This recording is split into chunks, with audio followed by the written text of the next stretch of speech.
Seja bem-vindo em mais uma edição do podcast No Time for Gurus, oferecido pela 8D Hubify aqui no RD Summit, o maior evento de marketing, vendas e e-commerce da América Latina. Estamos aqui num estúdio próprio, em parceria com a DH Media. Meu nome é Rubens Neto, eu sou o CEO da 8D Hubify e estou aqui com a Renata Centúrio, palestrante, sócia-diretora da Winning by Design Latam e, mais importante, jurada do Hub Voice, né, Renata? A mais divertida, com certeza. E com maior número de mentorados. Com certeza. E também com outro nome de peso, com mais de 15 anos aí de experiência no marketing e vendas, Rafael. Obrigado, Rafa. Valeu, obrigado. Rubens. Legal. Prazer. Obrigada pelo convite, Rubens. E o mais importante, gente, segue a gente no Instagram, 8d.hubify. Vamos falar do que importa agora. Vamos falar um pouquinho de RevOps? Bora? Então vamos. Antes de falar de RevOps, vamos falar sobre os silos. Marketing, vendas e atendimento. Falar de silos, barreiras. Como que isso acontece, gente? O que isso causa? Começando por você, Renata. Vamos lá. O maior problema que eu vejo dentro das organizações é que normalmente quando as empresas começam a crescer, elas começam a meio desestruturadas, né? Então todo mundo faz um pouquinho de tudo. À medida que as empresas começam a crescer, o maior problema é que elas esquecem, né, que cada uma das pessoas está fazendo várias coisas ao mesmo tempo. Quanto mais as pessoas ficam especializadas, elas se esquecem de conectar. Ou muitas vezes marketing começa a pensar só em marketing, vendas pensa só em vendas, CS começa a pensar só em CS, quando tem CS, né, dentro das empresas. E o maior problema que eu vejo é que essa falta de conexão faz com que essas empresas não consigam crescer tudo que elas podiam, né? Então a gente, né, Rafa, a gente vê isso direto acontecendo dentro das organizações. O que você acha? Sim, eu acho que é justamente isso, Real, que você falou. Existe uma tendência de especializar e ela é boa porque ninguém consegue ser bom em tudo, mas eu acho que a falta de ter alguém olhando o todo, do ponto de vista de receita, é o que só reforça os silos, né? E esses silos, eles são culturais, assim. Acho que a metodologia que o Winning by Design traz, apesar de ter muita gente lá fora já que validou, no Brasil eu vejo pouca gente falando sobre isso ainda. Acho que tem uma baita oportunidade. A cadeira de CRO, por exemplo, é uma cadeira nova, que muita gente nem conhece. E é papel dessa pessoa, que tem que ser uma pessoa bastante sênior, e alinhar as áreas de marketing, vendas e CS em torno de um único objetivo, que é o objetivo de gerar receita para o negócio, né? Disso que o negócio vive, é isso que faz a empresa crescer. Então todo o resto é vaidade e acaba reforçando os silos. Fora o gasto de energia, né? Quando tem aquela apontação de dedo, marketing falou, já gerei o lead, vendas fala, mas o lead tá ruim. E, Rafa, como você lidava com isso nas suas equipes? Como você juntava o time para unificar a cultura e não ter esse... Eu lembro que um dos processos de integração que eu conduzi, numa das experiências, foi bem emblemático para mim esse problema, porque eu participei de um All Hands ali da empresa, que a gente tinha feito a aquisição, e nesse All Hands, num slide, tava marketing celebrando que tinha batido o recorde de MQLs e tal, e aí o gestor, até num gesto nobre, mandou voucher de iFood pra galera, né? E aí tava todo mundo lá comemorando na vídeo, falando, já chegou aqui a bebida que eu pedi pra comemorar o nosso recorde e tal, não sei o quê. Falei, cara, que legal, essa empresa tá indo bem pra caramba. E juro, o próximo slide, ele apertou o Enter e era pra vendas entrar. E aí vendas tava batendo 70%, eu acho talvez nem isso da meta. Não. Falei, cara, eu não acredito que eu tô vendo isso, né? Então isso é o exemplo de cada um pensar só em si e não pensar no que é melhor para a companhia e para o cliente, porque, né, também eu acho até desrespeitoso com aquele MQL, eu não consegui conduzir ele e demonstrar o impacto que eu podia gerar para ele. Então acho que a primeira coisa que a gente precisa fazer é mudar a questão cultural da empresa. A gente precisa... pensar, e precisa ser de cima para baixo. Se a empresa está nesse momento de silo, eu, particularmente das experiências que eu vivi, eu acho que vai ser pouco provável que os heads de cada área, que estão ali no modelo especialista, se juntem e falem, não, vamos dar as mãos aqui e vamos trabalhar juntos em prol da receita. Eu acho que precisa chegar um elemento novo, que pode ser o CEO, ou pode ser um CRO que assume a operação, enfim. Mas precisa chegar um elemento novo que fale, deixa eu explicar para vocês uma coisa. Não está funcionando e a gente precisa ter um único objetivo. Então acho que essa é a primeira coisa. E para mim a segunda coisa que é importante é a gente ter um framework que fale para essas pessoas o que significa todo mundo trabalhar junto, né? Eu brinco que isso é uma corrida de bastão, assim. Se todo mundo não está muito preparado, principalmente nos handovers entre as áreas, e vendas não sabe o que esperar de marketing, e CS não sabe o que esperar de vendas, isso não vai dar certo. Então acho que passa por um alinhamento muito cultural, mas tem que vir top-down também, assim, nas experiências que eu vivi. Se não for top-down, é muito difícil alguém que não tenha vivido a experiência de RevOps, de integrar as coisas, que não tenha ido num curso da Rê, por exemplo, essa pessoa não vai ter um estalo um belo dia e falar, cara, eu não vou mais falar de MQL, eu quero falar de receita nova com você de vendas. Eu acho que isso não vai acontecer. A gente precisa treinar essas pessoas que estão aí no mercado para isso. Legal. Mas você sabe que... você estava falando, eu lembrei de um caso que aconteceu uma vez numa empresa, e eu fiz uma pergunta, né? A gente estava numa consultoria dentro da empresa, e já estava falando com todo mundo, estava diretoria e tal, só a diretoria. E aí eu fiz uma pergunta básica, que era assim, quantas vezes por semana vocês se reúnem, marketing, vendas e CS? Aí eles se olharam assim, como assim reunião? Que tipo de reunião que você está falando? De diretoria? Eu falei, não, a reunião para vocês falarem sobre jornada do cliente, né? Marketing. Reunião de trabalho. Reunião de trabalho. Não, a gente não faz essa reunião. Eu falei, precisamos falar sobre isso, né?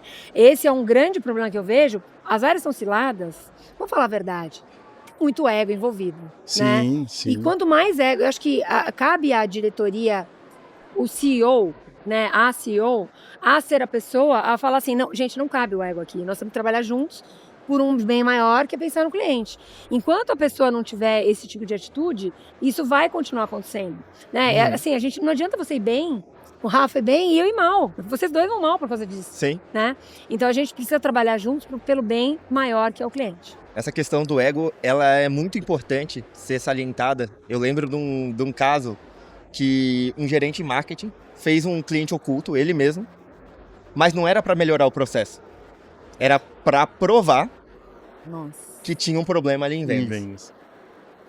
E aí, quando isso vem na frente de querer melhorar as coisas... Pesado, hein? E quais são os primeiros sinais, Rê, que você viu nas inúmeras consultorias que você já fez? Quando é o primeiro sinal de parar tudo e falar, cara, a gente precisa botar uma abordagem diferente? Um deles eu acabei de falar, né? Mas muito... Acaba sendo muito claro, né? Quando você vê e você conversa com as pessoas, ela fala, não, a minha área... Que a gente faz entrevista separada, né? O Rafa foi nosso cliente na Zenvia, né? Sim. E então ele sabe que a gente faz as entrevistas com cada um dos diretores, né? Então, assim, tem muita coisa que acontece quando a gente começa a conversar com as empresas. Primeiro a gente faz uma entrevista, uma reunião com todo mundo, e a gente faz algumas entrevistas individuais. E isso fica muito claro quando a gente conversa com as pessoas e a pessoa fala assim, não, na minha área. No meu time. No meu time. O time nomeado com o nome da própria pessoa. O meu time, o time, né, XPTO, é o melhor, né? É o que está carregando essa empresa nas costas. Isso é um sinal de muito, assim, muito ruim. Sim. De que as coisas não estão legais. Mas outros sinais são não ter a reunião entre as pessoas, o time embaixo, ele tem medo da liderança, então ele esconde as coisas, né? Quantas vezes a gente vê, né, Rafa? Sim, o pessoal escondendo as coisas, não mostrando, os números estão apagados. Outro sinal muito claro é assim, tá bom, então a gente precisa dos sinais, dos dados de vocês. Aí o pessoal fala, não, tudo bem, vocês têm os dados? Temos. Aí a gente dá uma planilha para eles preencherem. A gente pergunta, tudo bem, vamos colocar e vamos começar a falar sobre os dados. Veja bem. Vocês têm dados? Temos. Não, mas eles não são confiáveis. Como assim, gente? Dados? Não, MQL pra gente, deixa eu te explicar. Como é que é o MQL? O que é o nosso MQL? Exatamente. E aí o negócio pega, né? Eu acho que tem o contrário também, Rê. Você falou de uma ótica que é eu defender a minha própria área, né? Também tem a situação inversa, que é você fala, e aí, me conta como estão as coisas aqui na operação. E aí a pessoa não fala nada da área dela e só mete o pau na área do outro, Nossa, né? Também. Então esse é um outro sintoma de que, a gente precisa mudar essa abordagem para ontem, assim, isso é muito comum. Então, cultura, né, Rafa? E é cultural. E a primeira coisa é ter alguém que promova essa diferença no olhar, né? Assim, a metodologia da Winning by Design mostra claramente, você aumentar 4 pontos percentuais de conversão ao longo de toda a jornada do cliente vai dobrar a receita da empresa. Então, todo mundo consegue buscar alguma melhoria, né? Não dá para marketing achar que só tem problema em vendas e não olhar para as oportunidades que ele tem dentro da própria área, sabe? Então, hoje, como diretor de marketing e vendas na Camino, a minha provocação é sempre tentar equilibrar esses pratos. De, putz, beleza, vamos olhar para a área do vizinho, mas traz oportunidade na sua área também, senão não vou... Senão, sim... Se é só para você falar mal da outra área, eu não preciso de você, que aí eu mesmo falo como diretor da área, sabe? Assim, tem que olhar para eu quero que você eu quero que você some e não crie mais atrito, mais ruído. Então, Mas, acho Rafa, que esse equilíbrio é importante. Mas sabe o que é interessante? Você falou um negócio importante, né? Então, assim, é importante que os caras falem, que as pessoas... Não adianta ficar metendo a pau no outro, mas eu acho que é importante a pessoa ter um autoconhecimento, né? Fazer essa reflexão, conseguir se enxergar no processo. Sim. Porque o que eu vejo muito, esse negócio do ego, ele não acontece muitas vezes porque as pessoas não conseguem... Ela não tem uma autoavaliação. Sim. Eu só consigo ver você e meter o pau em você. Sim. Mas eu não tenho uma autoavaliação do que acontece comigo. Então eu acho que... E eu já vi, inclusive... Não podemos dar nomes, mas tem muitos exemplos, né? Sim. E eu já vi muitas vezes o CEO, né? Ou a pessoa que está ocupando esse cargo, ser a pessoa que põe o fogo no parquinho. Sim. Entendeu? E fica provocando as áreas, e a briga entre as áreas. E eu perguntei uma vez para um CEO, e ele falou assim para mim, mas eu tenho que fazer isso. Para gerar competitividade. Mas quando você gera competitividade, qual a diferença de competitividade por atrito? Exato. Aí eu falei, mas eu fiquei em choque, assim. Sim. A primeira vez que eu vi uma pessoa falando, tá na minha cara, assim. E aí ele virou pra mim e falou assim, mas eu tenho que fazer isso. Porque essa é a minha função. E não é essa a função, né? A função é justamente colocar as pessoas juntas, trabalhar em conjunto, como é que a gente une para juntar e todo mundo pensar como posso fazer uma melhor jornada do cliente com melhor experiência. Legal. E o Rafa falou que o cargo é recente, o conceito é recente e grande parte dos nossos ouvintes não vão saber o que é RevOps. E aí eu queria passar para a Renata, o Rafa falou de curso, falou de Winning by Design. Tanto eu quanto o Rafa, a gente fez um curso com a Renata, excelente, sou promotor do teu curso de Revenue Architecture, então eu queria que você falasse um pouquinho sobre RevOps, de onde isso surgiu, o que é, e dar uma palhinha pro pessoal, quem sabe aí, depois faz até o curso com você, sobre os principais conceitos ali, que estão sendo, inclusive, muito valiosos para o nosso momento aqui na 8D Hubify. Legal. RevOps é uma coisa nova, né? Que a gente todo mundo começou a falar sobre isso, porque faz muito sentido. A partir do momento que a pessoa entende o que é RevOps, como funciona, né? Você está pensando na operação como vou conectar alguns outros conceitos, tá, gente? Vocês me ajudam.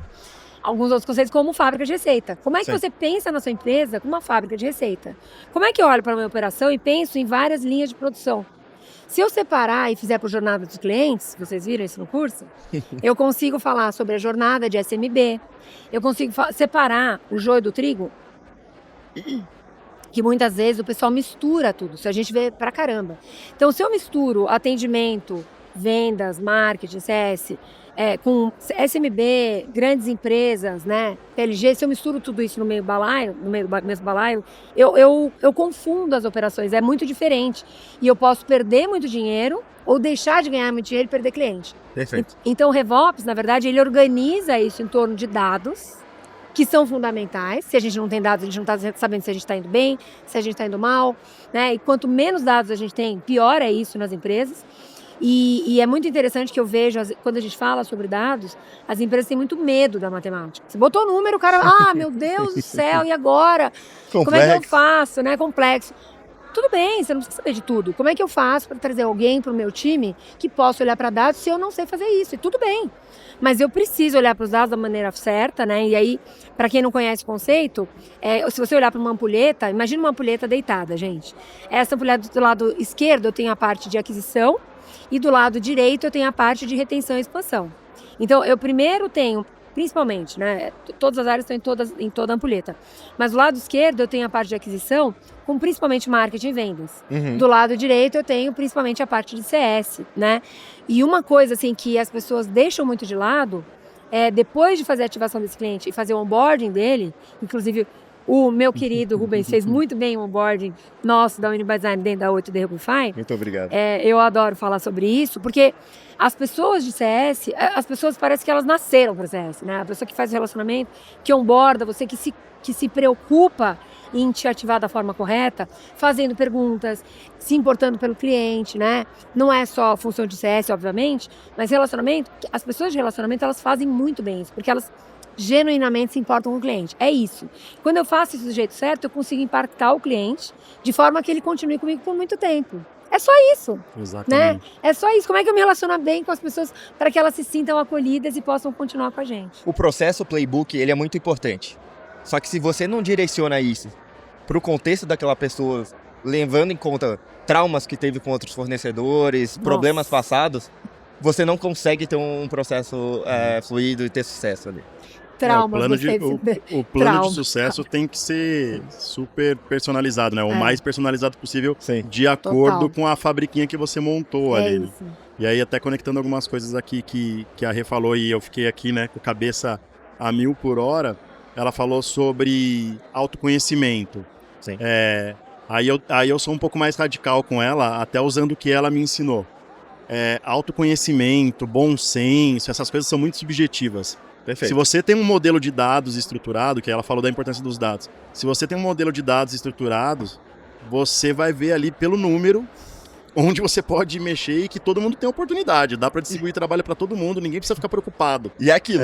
Então, o meu autoconhecimento é eu olhar para o número da operação todo dia e ficar vendo onde está o gargalo daquela operação. Né? A gente falou da fábrica de receita. Cara, se eu tenho cliente pedindo o dobro de produto, eu tenho o dobro de matéria-prima disponível, mas eu só tenho uma máquina, eu não dobrei as máquinas, assim, não vai sair mais produto acabado do outro lado. Perfeito. Então é isso que a gente precisa garantir.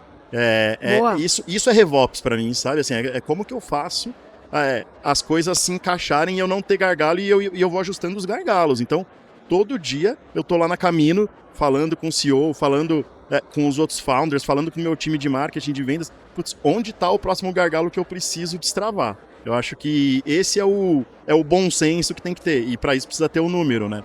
Então isso é muito, muito, muito importante, a gente precisa ter o número.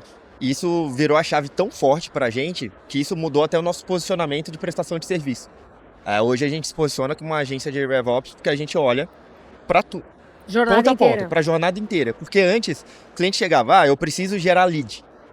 Cara, ele não precisa gerar lead, ele precisa gerar receita. Perfeito. E aí o ponto cara, às vezes a receita não tá no lead. Você tem uma concorrência absurda no topo de funil, CPL tá nas alturas de concorrência, e às vezes você tem uma base rica que não tá sendo expandida, e às vezes você tem um churn muito alto. Então, às vezes, é um ajuste ali na porcentagem de churn, é um ajuste ali na expansão que você gera um potencial de receita absurdo. Então, quando o cliente vai para o onboard, a gente olha ponto a ponto, desde que o cliente já tenha uma estrutura de dados. Se não tiver uma estrutura de dados, a gente tem que mapear, criar, taguear tudo, fazer tudo certinho. E aí a gente entende, mostra para ele onde que a gente vai atacar para gerar o ganho mais rápido. E você sabe que é muito legal falar isso. Uma das coisas mais interessantes no curso, né, que a gente estava falando, tem tanta coisa que a gente pode falar aqui, mas eu acho que o mais interessante é ver o choque das pessoas quando a gente fala que retenção é a coisa mais importante para você garantir a expansão do seu negócio. Sim. As pessoas falam, como assim? Cara, é tão caro para você ter um novo lead, né? Trazer uma pessoa para dentro. A pessoa que já comprou de você, ela já comprou sua ideia. E a gente deixa abandonada, às vezes, a pessoa e larga ela para o concorrente, né? Então, entender isso é extremamente fundamental para a pessoa ver, assim, não tem o balde furado. Você que está nos ouvindo, não tem um balde furado. Balde furado é assim, eu conquisto o cliente e depois eu não mantenho ele, não impacto ele o tempo todo para que ele continue sendo o nosso cliente todos os dias. Vamos seguir falando de cases reais. Renata, consultoria, empresas de grande porte, não precisa citar nome, mas conta um pouquinho.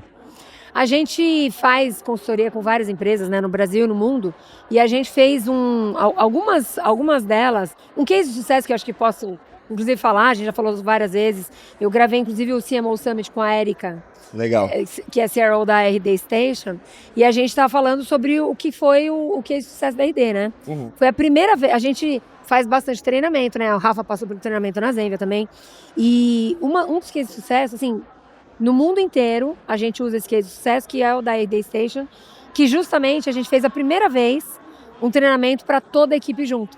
Então, lá fora, normalmente a gente faz separado, né? SDR, vendedor, CS. A gente tem 7 cursos. E foi a primeira vez que a gente fez todo mundo junto. Então, foram 400 pessoas treinadas do tipo DRD. Caraca. 400 pessoas. E a gente fez, eram 4 times de 80 pessoas. Né? A gente fez ao vivo. A gente passou, acho que 2 meses indo pra Floripa direto, todo final de semana. A gente veio no domingo e ia embora na terça-feira, meia-noite. Era muito louco, foi muito legal. E foi a primeira vez que a gente fez assim. A gente apostou no MVP e foi um sucesso. Por quê? Porque a gente treinou todo mundo em toda a metodologia. E no final das contas, foi muito legal porque os silos, depois tem depoimentos do pessoal, assim, dos líderes falando, o Rodrigo Pinto na época era VP de vendas lá, e ele falou que foi incrível porque os silos diminuíram muito, né? Ou caíram até, porque as pessoas começaram a se falar e começaram a botar os sapatos uma das outras e verem o que funcionava, que era muito legal. Pô, como é que eu te ajudo? Pô, você é de CS, cara, como é que eu posso te ajudar a ter sucesso? Eu quero te ajudar como vendas, né, fazendo dia a dia, como é que eu te ajudo a ter sucesso? E as pessoas começaram a conversar sobre como elas podiam melhorar. Foi incrível. Que legal. E para terminar, a gente fez 1.700 agências parceiras. Antes da pandemia, ninguém fazia nada online, né? E a gente fez ao vivo. Chamamos essas 1.700 agências parceiras. Eu acho que eu participei. Você participou desse treinamento? Foi animal. Foi sensacional. E a gente fez um escopo um pouco menor, porque também era, né? E a gente trouxe as coisas principais que as agências tinham dificuldade. A gente fez um treinamento ao vivo, online para eles. Legal. Foi incrível, foi muito legal. Legal, e o Rodrigo, inclusive, participou da minha turma ali do Revenue Architecture, lá do curso. Ele tava com você. Caí numa sala com ele ali no Zoom, online, foi bem bacana. Foi bem legal, trocando né? legal ali. Então, e o Rodrigo participou várias vezes, enfim, ele é um dos caras que eu admiro também, adoro, e ele participou com a gente, assim como o Rafa. O Rafa tava lá também. Você turma. não tava, hein? Você não tava, cara. Não. Nessa não agora. Tava. Na de terça agora a na de frente. terça não, que a gente não tava. fez. O Rafa um tava lá. workshop com os gringos, foi muito legal. Foi bem legal. Aliás, foi numa empresa que nem é SaaS e que aplica a metodologia da Winning by Design, o que é bem legal também e faz super sentido, né? Porque eles estão buscando justamente entender recorrência de cliente, como expandir, né, a receita nos clientes atuais, como segmentar melhor os perfis de cliente. E tudo isso dá para aprender bastante com essa pessoa aqui, que eu também admiro demais. E você sabe que eu acho que é muito legal? Quando a gente põe vocês, que estão no dia a dia, para participarem, porque é só líder, né? Que a gente faz no curso. Então, VP, CEO e só os managers que são mais high level. E eu acho que é muito legal essa experiência de troca entre vocês. Porque vocês, na verdade, a liderança é um cargo muito solitário, né? Super. É difícil. Então, trocar entre as experiências das outras empresas, eu vejo que é a coisa que o pessoal mais pede para fazer, né? Essa troca e poder fazer isso acontecer no dia a dia. Eu acho que é muito legal essa troca de experiências genuína, né, entre as pessoas, que elas se ajudam e depois vocês começam a trocar, inclusive fora do curso, né? Total. E sabe que você estava falando, né, de como é solitária a vida do C-Level, etc., né? Se fala muito isso também no mundo do empreendedorismo, né? Eu sou mentor na Endeavor, tal, falo com bastante empreendedor em diferentes estágios, tal. E tem uma onda muito forte agora de exercitar a vulnerabilidade no C-Level e a partir do CEO, né? Assim, muito legal. Eu acho que isso vai mudar muito e vai talvez diminuir muito os tais dos silos também, né? Porque para não ter silo, você precisa se mostrar vulnerável. Porque você precisa assumir que tem alguma coisa que você não sabe ou que você não está fazendo tão bem, que no fim é uma oportunidade. Então eu acho que esse conceito da vulnerabilidade também é mais um ponto ali lá do início da nossa conversa, que é, cara, eu preciso de ajuda. Então, como eu me conecto com pares, como eu, no mercado, como eu pergunto para quem é diretamente impactado, para quem eu passo o bastão ou de quem eu recebo o bastão, como eu peço um feedback para ele e não me sinto tão desconfortável ou tão exposto quando isso acontece. Acho que esse é um movimento que está acontecendo em várias áreas e eu convido todos os profissionais de marketing, vendas e CS a se mostrarem um pouco mais vulneráveis. Acho que isso vai ser bem importante. Assim. Boa, Rafa. Perfeito. A gente fala muito das disfunções, mas a empresa não precisa estar pegando fogo, ninguém falando com ninguém pra gente melhorar. Às vezes as coisas estão boas, mas a gente tem que fazer otimizações para continuar boa, para a empresa continuar competitiva, né? E a Renata citou o case aí da RD, foi bem bacana, mas você viveu isso na tua jornada e tá vivendo agora também, né? Sim. Você tá com um desafio novo, a gente tá até trabalhando junto aí nisso. Mas conta um pouquinho, como foi convencer, como foi implantar, como tá sendo também. Sim. Eu entrei na Camino. A Camino é um software de gestão financeira orientado às médias empresas. E eu entrei lá agora em agosto, a convite dos founders, liderando inicialmente a área de vendas, mas rapidamente acabei consolidando a área de marketing também, pegando essa primeira etapa da ampulheta e estou trabalhando agora para tornar isso mais fluido, né? Então, isso passa por, primeiro, entender quais são os números, né? A gente falou aqui já, se eu não sei quais são os números ou se a marketing e vendas não olham para os mesmos números, então vamos passar a olhar. Mudança de ritual é super importante, a Rê falou aqui e eu reforço, né? A gente precisa colocar todo mundo na mesma agenda. Hoje mesmo, antes de entrar aqui, quando eu cheguei, até encontrei com a Rê, né? Eu estava num call, porque estava rolando a nossa reunião semanal com marketing, vendas e CS. Muito bem. Então a gente precisa ter esse tipo de ritual, a gente precisa incentivar e, de novo, CS tá com o Rafa ou não tá com o Rafa, tanto faz. Porque eu com certeza posso ajudar o time de CS e CS com certeza pode me dar muito input para eu melhorar a minha operação desde lá da geração de demanda, né? Porque uma coisa que é muito comum é isso, e o CEO precisa estar comprado de novo, porque eu passei muito tempo no primeiro semestre conversando com muitas empresas antes de entrar na Camino.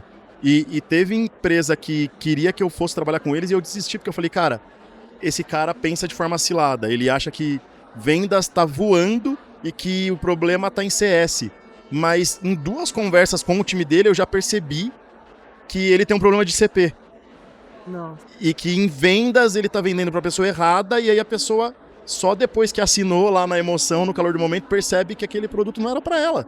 E aí, assim, o CS não tem como resolver isso. É o time que não tá segurando, né? Isso, e aí era isso. Não, mas o problema tá em CS, vendas tá bombando, olha aqui, vendas adiciona X% mês contra mês. Será que a gente já viu isso e CS não segura.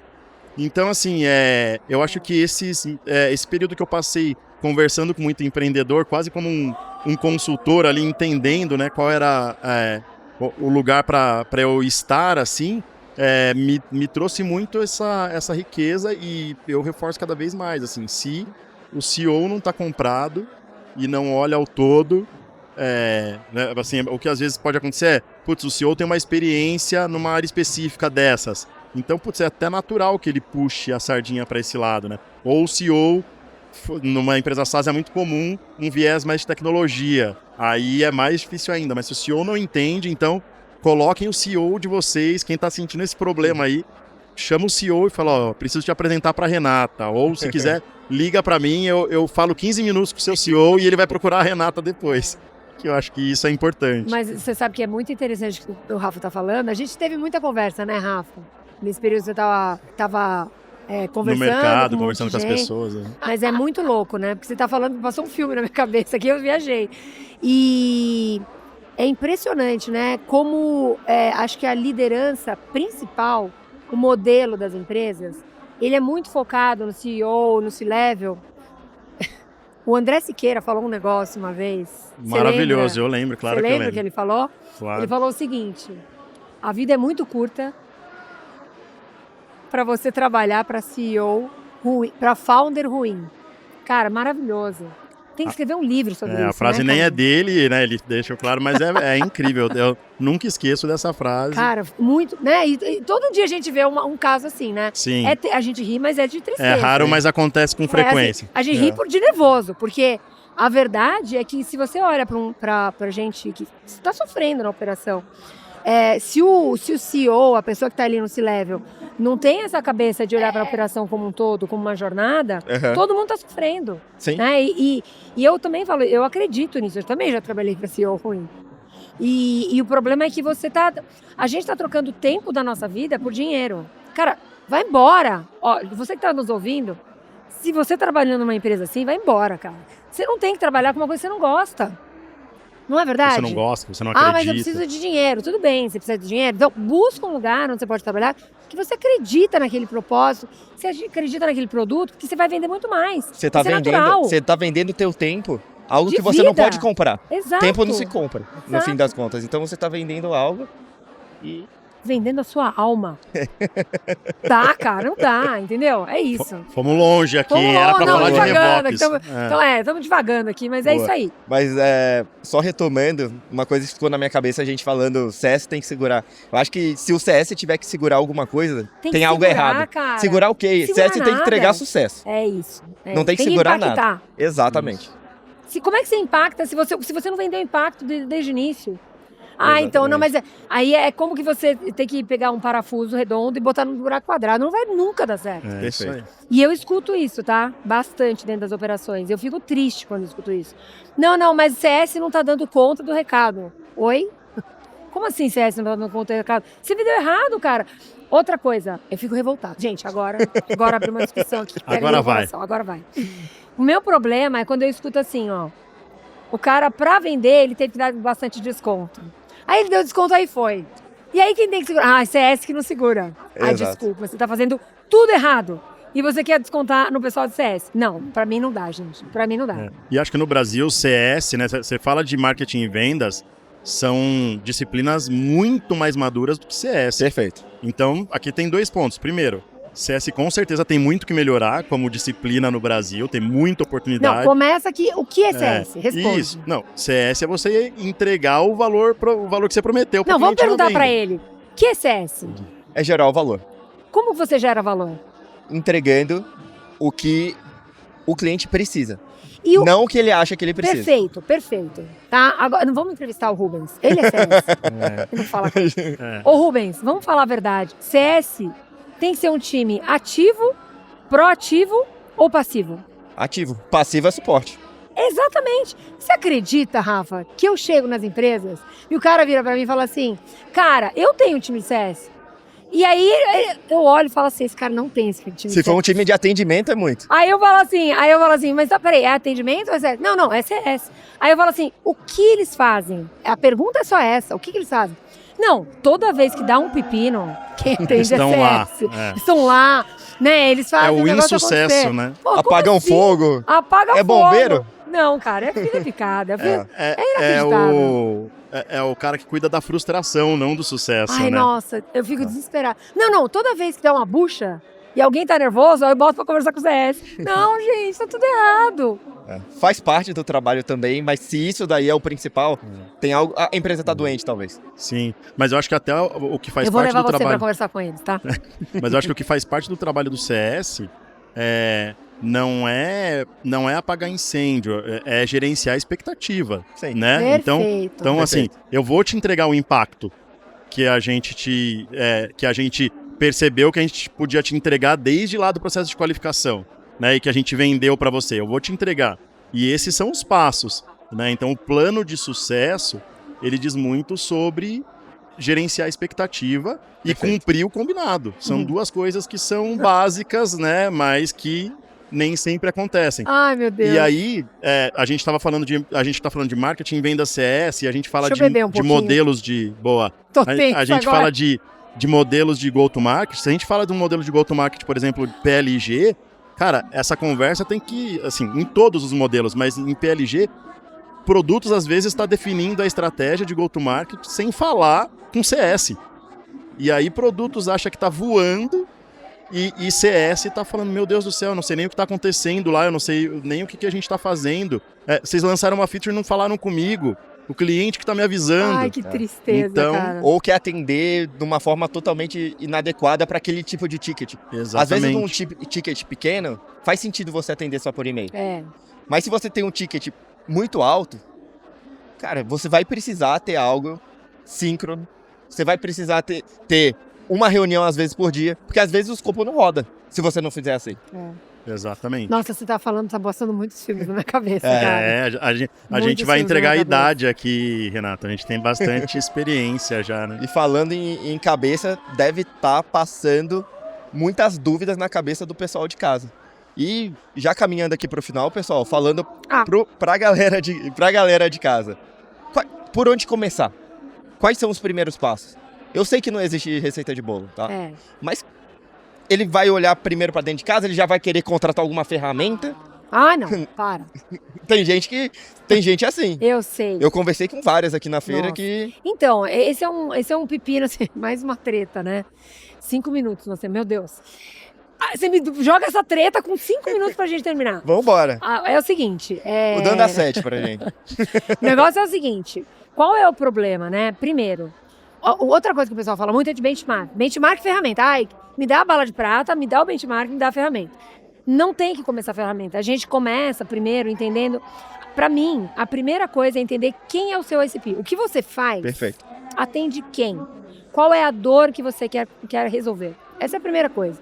Entender quem são as pessoas que você vai atender é fundamental para você montar o seu processo. E o processo da jornada. Esse processo ele não está talhado em pedra e você nunca mais vai olhar para ele. Isso é outra coisa, né? Então, assim, tem várias coisas que a gente pode trazer aqui que as pessoas erram. Por quê? Primeiro, acha que viu uma vez o ICP, se é que fez, e vai usar isso para sempre. Segundo, não tem processo. A pessoa vai fazendo... Outro dia eu falei com um empreendedor, ele virou e falou assim, não, tá na minha cabeça. Como é que as pessoas acessam essa cabeça? Né? Eu preciso botar em algum lugar para que todo mundo tenha acesso. Perfeito. Para que as pessoas melhorem. Então, eu acho que o primeiro passo é startar esse negócio, começar a colocar no papel, no PowerPoint, onde você quiser, mas que as pessoas possam se comunicar com aquilo que está escrito e colaborar, para que isso sim possa ser uma coisa que vai evoluindo. Quanto mais eu vou colocando passos nesse processo, entendendo, aí eu vou montando meu playbook. À medida que eu vou evoluindo, entendendo como é que o meu produto ou meu serviço pode ajudar essas pessoas no dia a dia, aí sim eu começo a construir isso, né, Rafa? Pode falar palavrão no podcast aqui, Rubens? Porque eu tenho um acrônimo. Eu tenho um acrônimo para isso e eu já usei com a Rê. Para mim são 3 P's e as pessoas invertem a ordem, né? O primeiro P... Calma, lá vem. O primeiro P é processo. E aí entra a definição do ICP, playbook, como que a gente vai abordar, né? A olhar o GTM fim a fim, tá? Então o primeiro P é processo.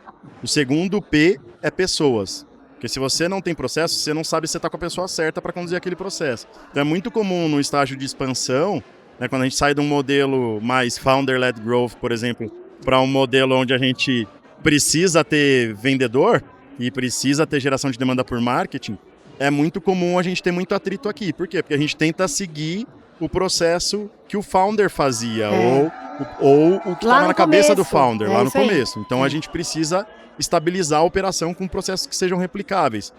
Porque senão a gente fica dependente do tal dos vendedores superstars também, né? Então se a gente não tem um processo, a gente depende de vendedor superstar. Tô então, curioso agora pro terceiro, hein, Isso Renato? é muito difícil. Então, eu também. Processos, pessoas e o terceiro P é a porra da ferramenta. Então não deixa a ferramenta pro início, deixa a ferramenta pro final. Se você não tem processo... Eu não lembrava que era o terceiro. E não tem... Esse daí não precisa botar. Esse daí não precisa botar, Pito. Tá tudo bem. Se você não tem processo e não tem pessoa, cara, por que você tá preocupado com ferramenta? Define primeiro o seu processo. Garanta que você tem pessoas que consigam endereçar esse processo, que consigam te ajudar a evoluir esse processo continuamente, como a Rê falou, porque esses processos não vão ser estáticos. E a partir daí, beleza. Então agora qual é a ferramenta que vai permitir que eu escale esse processo? Se você não tem processo, você não tem nada para escalar. Aí sua ferramenta é bonita, mas ordinária. Concordo 100% com você. Mas você sabe que você falou um negócio interessante, né? Por que o cara olha tanto para a ferramenta? Porque alguém fez um benchmark com ele. Mas eu usava... Não vou falar nenhuma, tá? Eu usava a ferramenta X maravilhosa, custa $1 milhão. Cara, eu não tenho nem grana. Não tem nem equipe, não tem know-how. Exatamente. Não tem nada. E aí, ele não pega tem uma nem ferramenta americana, super difícil, ninguém vai conseguir usar. Ele não tem nem o time de pré-vendas estruturado ainda, e põe o vendedor para prospectar, assoviar, chupar cana, vender, entregar e tal. Mas ele tá usando aquela Ferrari. Por quê? Porque a pessoa do benchmark falou que ele tinha que usar aquilo. Olha, pessoal... E outra coisa, é outro processo, outra empresa, nada a ver, outro mercado, né? Dicas muito valiosas e que vão fazer o pessoal, inclusive, economizar dinheiro com a porra da ferramenta. Exatamente, é isso aí. Legal. Anotem essa aí. É muito importante, mas é o terceiro passo, com certeza. Rafa, Renata, muito obrigado. Pessoal da DH Media também, muito obrigado por viabilizar aqui esse podcast. Aí, Rubens, você arrebentou, hein? Gostou? Como que bom. líder desse podcast. Legal. Foi muito bom, eu adorei também, obrigado. E o pessoal quer consumir um pouquinho mais de conteúdo de vocês. porque o tempo aqui foi até curto, a gente tinha talvez mais umas 2 horas aqui de papo. Onde que se eles você encontram? deixar nós dois juntos, você pode marcar um dia inteiro de podcast, entendeu? Mas onde que encontra vocês aí nas redes sociais? Vamos lá. Renata Centurion no LinkedIn, Renata _Centurion no Instagram. E vocês fazem o jabá do curso, por favor. Vocês dois, eu não vou falar nada. O próximo curso agora, esse podcast vai ser gravado, mas você que já vai ver em primeira mão, tem ainda um curso agora saindo no final de novembro. 22 de novembro. Dia 22 de novembro, eu recomendo. 2024. 2024, pra deixar aqui, né? Mas quando você até falou, né? Por onde a gente começa? A minha primeira coisa foi, a gente começa pelo modelo de receita, depois a gente vai pro modelo de dados. Rafa. Então vocês vão conhecer com a Pô, não faz essa chamada oral aqui agora. Então vocês vão conhecer com a Renata os 6 modelos né, da metodologia de Revenue Architecture da Win by Design. É incrível, então vale muito a pena. Bom, eu não sou um influencer como a Renata mas quem quiser mandar uma mensagem para conversar comigo, enfim, de vez em quando eu apareço no LinkedIn. Meu nome é Rafael com PH, então no LinkedIn é Rafael Godoy. E no Instagram vocês vão ver muito mais coisas pessoais, vão ver meus filhotes lá, tal, minha esposa. É aberto o seu Instagram? Meu Instagram é aberto. É sério, então não fala. Não fala? Não fala. Sério? Cara. Você tem que fazer um profissional, você não sabia disso? Ai, não sabia. Vocês podem me ajudar, 8D? A 8D pode te ajudar a fazer eu tenho aí, bastante gente aqui fora que pode te ajudar. Faz um profissional, tá bom, cara. Então, todo mundo quer te seguir. Então tá bom. Então já que eu não posso falar, é Rafael DG, tá? Obrigado, gente. Obrigadão. Muito obrigado. Valeu, foi top. E o meu é RV Neto, ou Rubens Valadares Neto ali no LinkedIn. E por favor, gente, 8d.hubify no Instagram, que vocês vão encontrar esse conteúdo, os outros podcasts, outros conteúdos muito ricos que a gente faz em diversos formatos. É isso, muito obrigado, gente. Valeu, pessoal. Valeu. Até a próxima.